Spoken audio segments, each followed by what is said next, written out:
जय हिंद। सभी को वंदे मातरम। बहुत ध्यान से 1 मिनट मेरी एक बात सुनिए। हिंदी के बहुत सारे शब्द ऐसे हैं जिनमें अंक की बिंदी लगती है। ये जो अंग है इसे अनुस्वार कहते हैं। तो कहाँ पर अंक की बिंदी लगाते हैं, आज हम ये पढ़ेंगे और किस तरह से लगाते हैं। इससे पिछली वीडियो में हमने ये पढ़ा था कि अंक की बिंदी को आधे न में, मैं में, अंगा अय्या और न में कैसे परिवर्तित करते हैं। आज हम ऐसे शब्दों को देखेंगे जिनमें केवल अंक की बिंदी ही लगेगी। उस अंक की बिंदी को हम यानी अनुस्वार को न में और मैं में नहीं बदल सकते। जैसे मैं आपको बताना चाहता हूं कि इस वीडियो में आज हम क्या पढ़ेंगे। एक शब्द लिखता हूं, शब्द है संयोग। अब संयोग के ऊपर इसे हम देसी भाषा में, आम भाषा में अंक की बिंदी कह देते हैं। एक होता है चंद्र बिंदी। तो चंद्र बिंदी तो तद्भव शब्दों में प्रयोग होती है। ये तत्समिक शब्द हम पढ़ रहे हैं। तत्समिक मतलब संस्कृत के, या जो हिंदी में संस्कृत से आए हैं। किन शब्दों में ये अंक की बिंदी परिवर्तित नहीं होती। जैसे मैं इस संयोग को, इस अंक की बिंदी को यहां न में या मैं में नहीं लिख सकता, ये केवल अंक की बिंदी ही रहेगी। तो ऐसे कौन से शब्द हैं जिनमें अंक की बिंदी ही लगती है, उसको मैं आधे न आधे मैं में नहीं बदल सकता। जैसे एक शब्द लिखूं मैं आपके सामने, वो है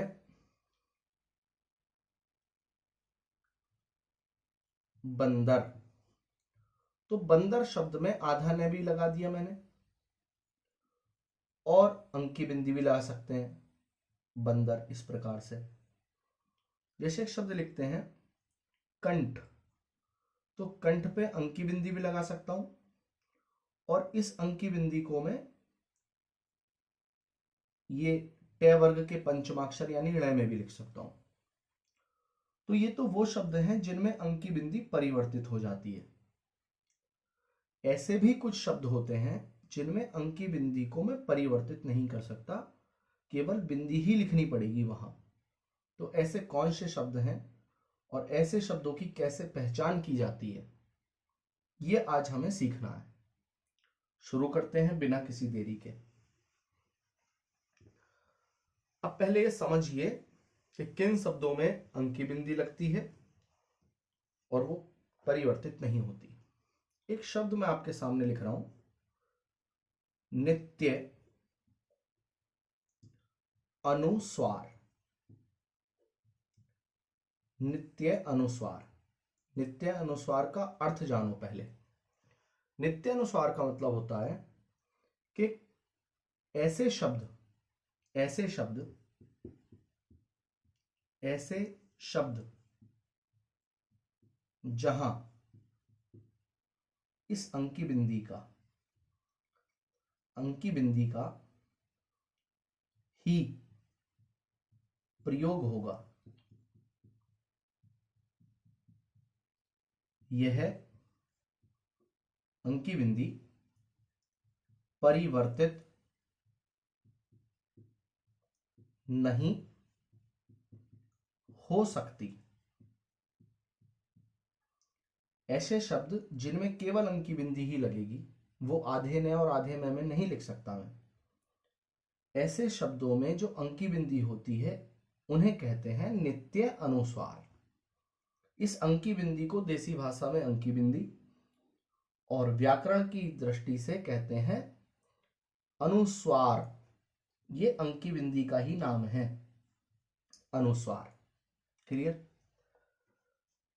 अब वो कौन से शब्द हैं जिनमें अंक की बिंदी ही लगेगी, आधा न आधा में, अंगा अयाण न में ये नहीं लगा सकता, उन्हें देखो।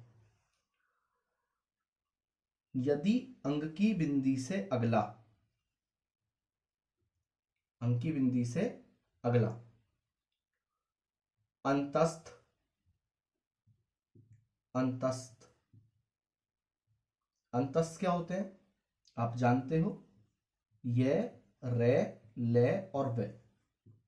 अगर अंकी बिंदी से अगले इन चारों को अंतस्थ कहते हैं। अगर ये हुए और ये श तालव्य श है, ये मूर्धा से है और ये दंत्य से और ये है। अगर इनमें से कोई भी हुआ अंकी बिंदी से अगला, तो वहां पर अंकी बिंदी ही लगाएंगे। आधा ने, आधा में, या कै का पंचमाक्षर, चे का पंचमाक्षर, यानी कि नासिकिया नहीं लगाते। अब हम शब्द लिख रहे हैं आपके सामने, आप उन्हें देखो बहुत आराम से, बिना किसी जल्दी के। पहले समझो चीजें। जैसे मैंने शब्द लिखा संयम, तो अंकी बिंदी से अगला क्या है आप कहोगे ये, तो ये ऐसे ही लिखा जा सकता है। इस संयम को मैं इस तरह नहीं लिख सकता, ये गलत है। इस संयम को मैं इस तरह नहीं लिख सकता, ये गलत है। ठीक, क्यों नहीं लिख सकता? क्योंकि अंकी बिंदी से अगला ये है और ये अपने आप में उस अंतस्थ में से एक था। अब ये हो गया ऐसा शब्द जिसे कहूंगा नित्य अनुस्वार। नित्य का मतलब हमेशा, नित्य का अर्थ होता है हमेशा। अनुस्वार का मतलब होता है ये बिंदी या बिंदु कह सकते हो आप, यानी ऐसे शब्द जिनमें हमेशा ये बिंदु रहेगा वो कहलाते हैं नित्य अनुस्वार शब्द। ठीक, अब जिन पे बिंदी लग सकती है और परिवर्तित भी हो सकती है, जैसे कि संबंध, ऐसे भी लिखा जा सकता है। और संबंध इस प्रकार भी लिख सकता हूं, से आधा में, बे आधा ने और ध। तो इनमें ये अंक की बिंदी यहां में आ गई, ये यहां न में आ गई। ऐसे शब्दों को कहते हैं अनित्य अनुस्वार, जिसमें परिवर्तित भी हो जाती है। क्लियर? अब ऐसे शब्दों की संधि विच्छेद अगर मैं करता हूं तो ये अंक की बिंदी हमेशा, ये जो अंक की बिंदी है हमेशा में बदलेगी। सम प्लस यम, ये हुआ इसका संधि विच्छेद। संधि विच्छेद, संधि विच्छेद करते समय अंकी बिंदी को में बदलना है और इन शब्दों पर केवल बिंदी लगा सकते हैं, ऐसे नहीं लिख सकते।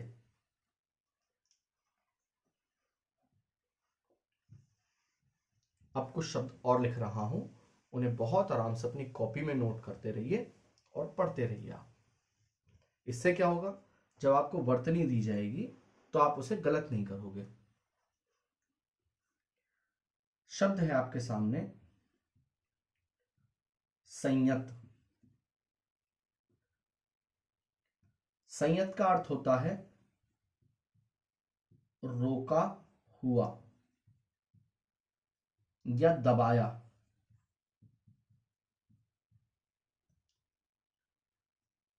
सम प्लस यत, फिर संयत। अगर ये दो तय बना देता, इसमें एक तय है, इसमें दो तय है, एक ये आधा तय है ये वाला, ये पूरा तय है, तो शब्द टूटता सम धन यत। इसका अर्थ होता है सतर्क, सतर्क हो जाना, अलर्ट हो जाना। फिर शब्द लिखता हूं एक, संयमित। अब संयमित माने होता है कंट्रोल या नियंत्रित। नियंत्रित संधि किस प्रकार होगी, वही इस अंक की बिंदी को मैं में बदल देना है। सम प्लस यमित, इस प्रकार से। हाल तो इत प्रत्यय है इसमें, तो अगर नहीं समझ में आ रहा है तो एक बार फिर पीछे वीडियो करके आप इसे एक बार फिर से देख सकते हो। मैं आगे चलता हूं, कुछ शब्द लिखता हूं। अब जैसे ये देखा तो यह से संबंधित कुछ और शब्द लिखूंगा, फिर एक एक शब्द ये रे ले वे शे है, इनको देखेंगे बारी बारी से, और इन 8 शब्दों को लगा के देखूंगा। जैसे ये रे ले और वे, शे से और है। अंक की बिंदी इनके बाद में अगर आएगी तो अंक की बिंदी ही रहेगी, इनसे पहले अगर अंक की बिंदी आएगी तो अंक की बिंदी रहेगी, ये कहने का मतलब है, बाद में नहीं। यह हो गया। अब आती है कहानी रे पे। संरक्षण,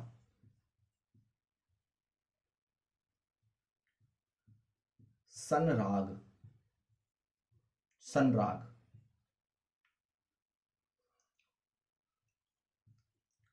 संलग्न। अब देखो ले आया इसमें अंक की बिंदी के बाद में।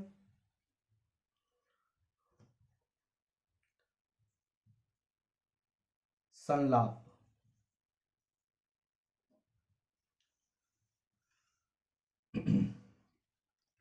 तो सम प्लस रक्षण,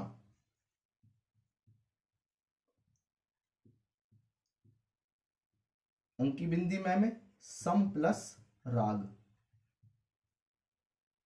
फिर सम प्लस लग्न और सम धन लाभ। ये अब संरक्षण को जब सिर बांध के लिखूंगा, इसे ऊपर जो ये सिर बंधा है इसे कहते हैं सिरोरेखा। तो अंक की बिंदी को यहां तो तोड़ दिया मैंने, लेकिन यहां आधा मैं भी अगर लिख दूंगा तो ये गलत है। संरक्षण, या इस तरह भी लिख दिया संरक्षण, तो ये शब्द वर्तनी के हिसाब से, स्पेलिंग के हिसाब से ये एरर है, इसमें ये बिंदी ही लिखी जाएगी। क्यों लिखी जाएगी, क्योंकि अंक की बिंदी से अगला ये अंतस्थ बैठा है। तो केवल ये नियम व्यंजन संधि का एक नियम है, लगभग 20 से 22 नियम है लगभग व्यंजन संधि के, और पेपर में आपके 10 से 12 नियम आते ही आते हैं। तो काम काम की चीजें पढ़ा रहा हूं एग्जाम की, उनमें से एक नियम है। तो केवल ये व्यंजन संधि का नियम आपको, केवल व्यंजन संधि नहीं सिखा रहा, आपकी वर्तनी भी तैयार करेगा, यह आपको सीखना है।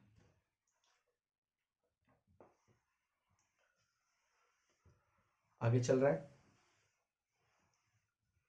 अब कुछ वो शब्द देखता हूं जिनमें क्या लगा हुआ है, वे।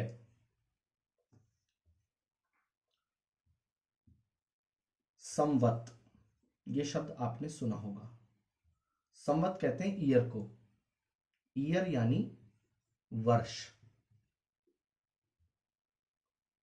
किस तरह तोड़ेंगे, अंक की बिंदी में सम प्लस वत, ये संवरण, वैरण वर्ण। अब संवरण का मतलब होता है आवरण, या किसी चीज को कवर करने के लिए जो उसकी कोटिंग होती है या आवरण होता है, संवरण। सम प्लस वर्ण, इस प्रकार। संवलित, संवलित, सम प्लस वलित। अब संवलित का मीनिंग क्या है, वर्ड मीनिंग आप लेंगे, साथ मिलाया हुआ या ज्वाइंट हुआ हुआ, साथ मिलाया हुआ या साथ मिला हुआ, ये इसका मीनिंग है।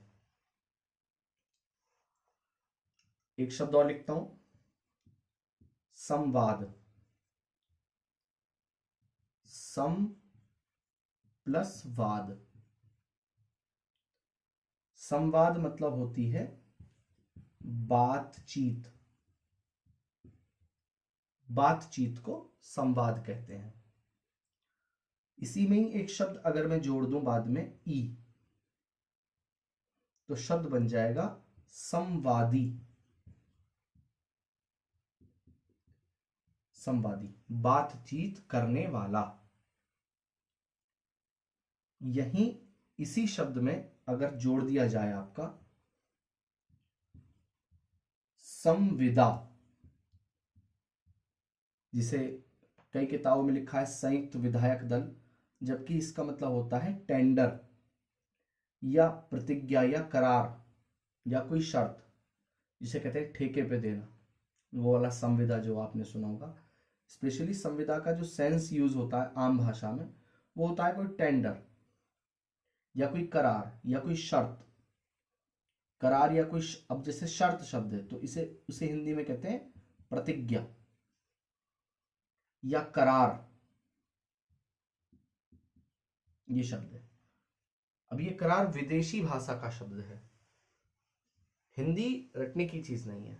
अगर आप हिंदी को केवल एग्जाम की दृष्टि से ही पढ़ोगे कि इतने नंबर की आती है, तो कम फायदा ले पाओगे हिंदी से। क्योंकि जब आप एग्जाम अगर कोई मेंस वगैरह लिखते हो, पीसीएस वगैरह का, आईएएस वगैरह का, और हिंदी मीडियम से लिख रहे हो, तो जिस मीडियम में आप लिख रहे हो उस भाषा को आपको आना चाहिए, उसकी मात्राओं का ज्ञान हो।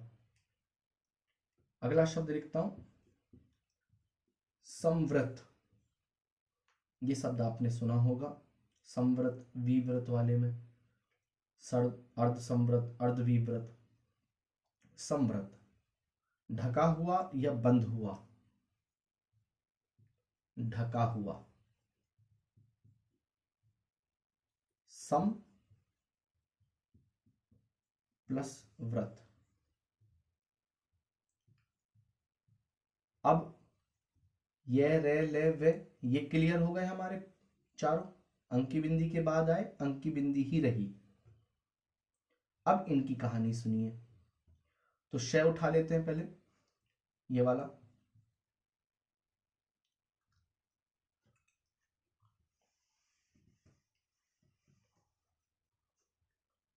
सन शुद्धि।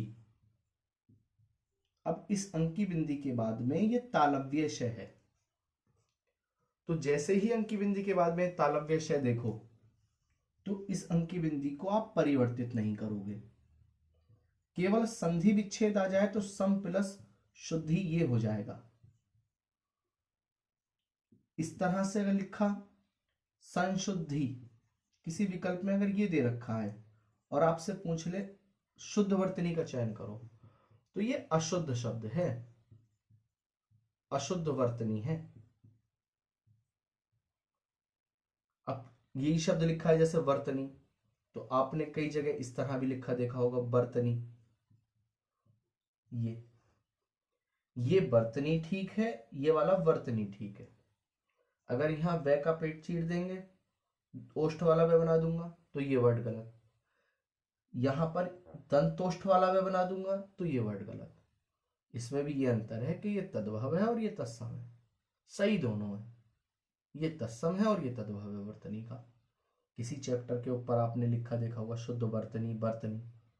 ये वर्तनी है, ये बर्तनी है।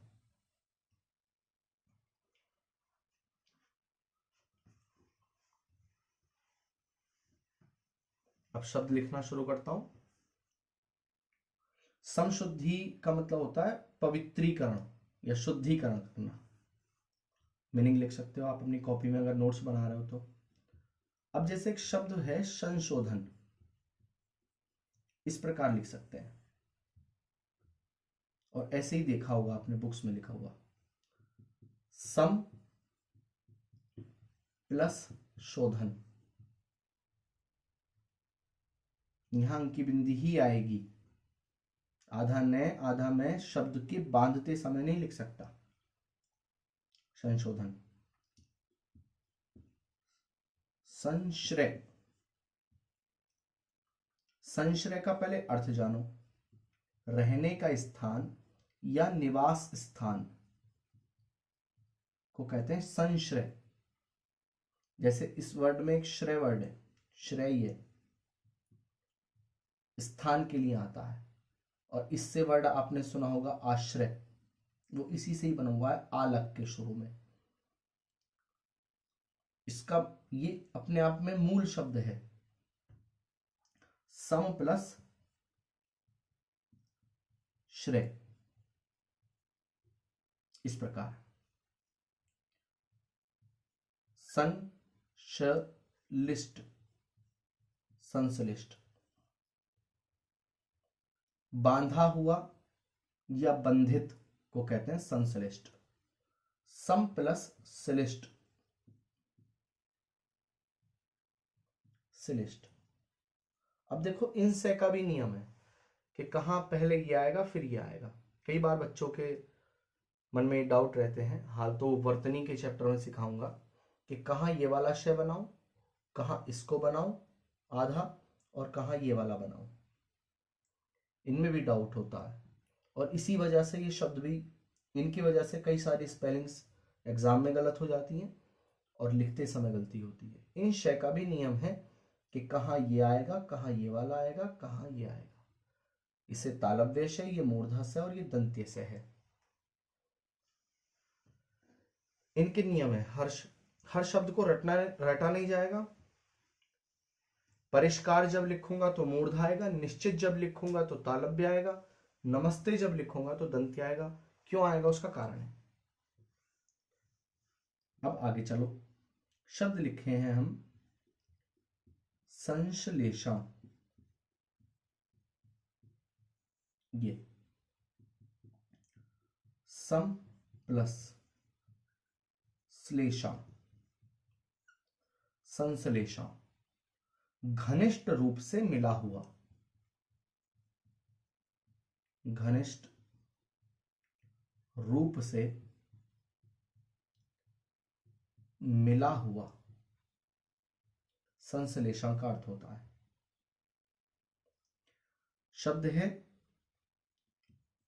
अब ये शय क्लियर, ये वाले शब्द आए आपके सामने। बहुत जगह आपको मूर्धा शय भी मिलेगा, पहले मूर्धा आपको दिखा देता हूं।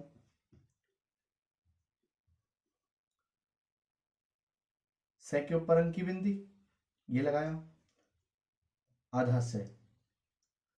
संशपन्न, शायद पहली बार सुन रहे हो आप संशपन्न शब्द। अब पहले तोड़ के दिखाते हैं। सम प्लस पन्न, ये शब्द है संसपन्न। अब शब्द है सन शक्ति। अब शक्ति में ये वाला शय है। अब अगर ये शब्द होता संशक्ति, विशेष प्रकार का बल, इसका अर्थ है विशेष बल। संशक्ति, इस शब्द का अर्थ होता है संगम या मीटिंग या सम्मेलन। संशक्ति, ये दोनों अपने आप में होमोनिम के जोड़े बन गए, यानी समश्रुति भिन्नार्थक शब्द।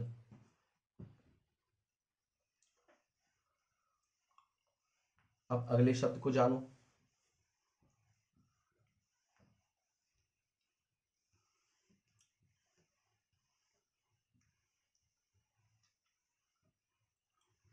देखेंगे।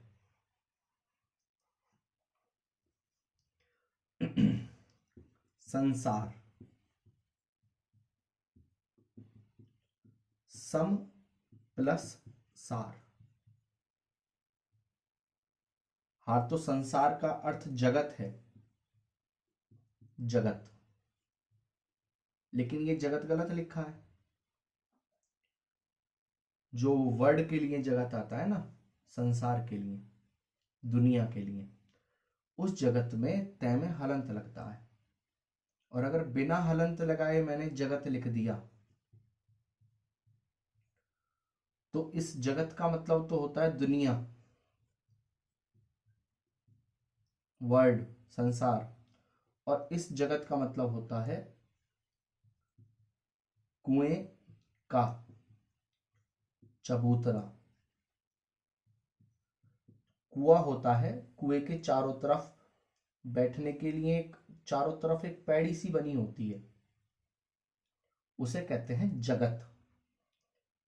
इस तय में हलंत है, यहां हलंत नहीं है, तो ये दोनों आपस में समश्रुति भिन्नार्थक शब्द हुए। मतलब सुनने में एक जैसे हैं, लिखने में बहुत थोड़ा सा अंतर है, और अर्थ बिल्कुल अलग है। ऐसे शब्दों को भी लिखता, और ये याद नहीं रहेंगे अगर केवल आप वीडियो देख रहे हो तो। और अगर लिखने की स्थिति में नहीं हो, कोई विशेष कारण है, तो कोई दिक्कत नहीं है, बाद में नोट्स बना लेना। लेकिन नोट्स बनाने बहुत जरूरी है सर, बहुत ज्यादा। अगला शब्द लिखता हूं। शब्द है, बहुत खास शब्द है, सन सेक। ये शब्द है सन सेक का पहले अर्थ लिखो कॉपी में। जल से तर करना, उसे कहते हैं संसेक। सम प्लस सेक, ये शब्द है प्रेई। ये अंकी बिंदी वे दे आ, तो देखो अंकी बिंदी के बाद आया ये वाला उठा लिया शब्द मैंने, प्रियमवदा।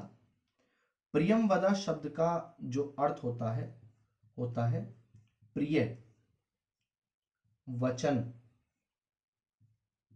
बोलने वाला, सॉरी, प्रिय वचन बोलने वाली, प्रियमवदा। याद रखेंगे, स्त्रीलिंग है। और प्रियमवादी, प्रिय वचन बोलने वाला पुरुष। अगले शब्द को लिखता हूं।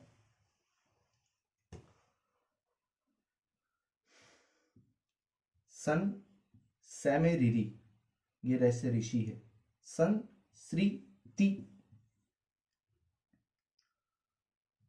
का मतलब होता है प्रवाह, बहाव जिसे कहते हैं, या धारा, नदी की धारा जो होती है, या इसका एक अर्थ और है मार्ग। सम प्लस श्रुति, समश्रुति। स्वयंवर,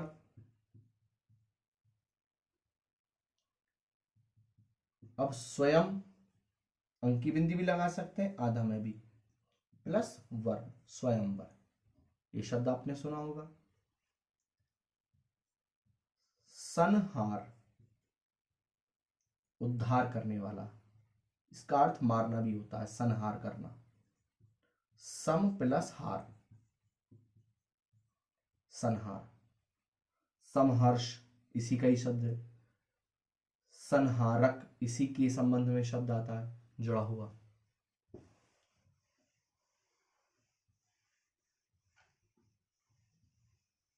अब आगे देखो, शब्द है सन सिद्ध। अर्थ होता है सर्वथा निष्पन्न।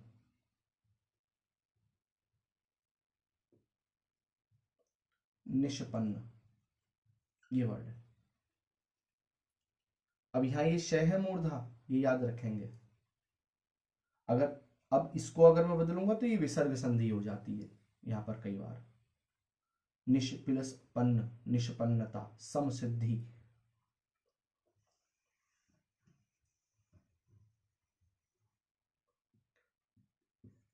समहर्ष,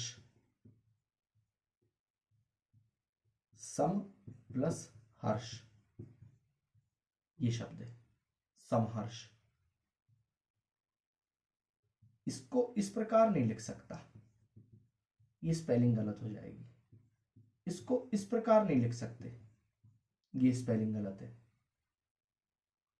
तो कहां पर गलती है, कहां कौन सा शब्द सही है, इसको ध्यान में रखते हुए आपको आगे चलना है, इसको ध्यान में जरूर रखना है। तो अगर शब्द समझ में आए हैं, अच्छे लगे हैं, तो वीडियो को शेयर कर देना, उससे मुझे थोड़ा मोटिवेशन मिलता है। और अबाउट में जाओगे चैनल के, तो जहाँ अबाउट का कॉलम होता है लास्ट में, तो अबाउट में टेलीग्राम का लिंक है। पाठक सर के नाम से टेलीग्राम चैनल है, यही लोगो लगा है टेलीग्राम पर। उस टेलीग्राम चैनल को ज्वाइन कर लीजिए। उसमें बहुत सारे नोट्स हैं, पीडीएफ फाइल आपको मिलेंगी, पीपीटी फाइल आपको मिलेंगी, और कोई मैसेज अगर देना होता है तो आप उसमें मैसेज भेज भी सकते हो मुझे। वीडियो अच्छी लगी है तो इसे लाइक कर देना, और कोई सुधार करना है तो कमेंट बॉक्स में मुझे बता सकते हो, कोई दिक्कत नहीं है उसमें आपके। और जय हिंद, जय भारत। आपने समय दिया, पढ़ा, उसके लिए बहुत बहुत धन्यवाद तहे दिल से। जिन्होंने सब्सक्राइब कर रखा है और जिनका सब्सक्राइब नहीं है, आराम से कर लेना, कोई जल्दी नहीं आ रही।